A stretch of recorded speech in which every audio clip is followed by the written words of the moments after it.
जी शिक्का वगैरह जी 5-6 साल पहले भी आता।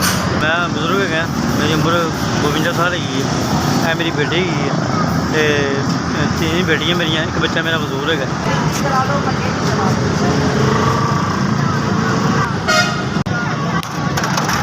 दवाइयां का खर्चा है, फिर हस्पताल चेक कराने जाके तो 5-6 हज़ार महीने की दवाई भी आती। मदद आसरा है, गुजारा बड़ी मुश्किल हो रही है। चीनी आटा बहुत महंगा, तुम पता ही जो हालात पैदा हो रहे हैं। अल्लाह ही निजाम चला रहा है। हालात बहुत खराब है ने।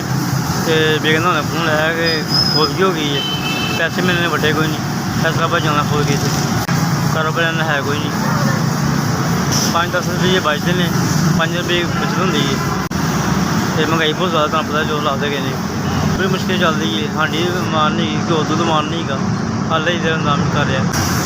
सब तो बड़ी गल बच्चा बमाश मरता है, मजदूर है, चार फिर भी सकता, उन्हें लैके या 5-6 हज़ार महीने की दवाई आती है। जो डॉक्टर दवाइयाँ लिख देंगे, कुछ मिलती कुछ नहीं मिलती, बजाओ नाल दवाई लैके आती, गुजारा बड़ी मुश्किल हो रही है।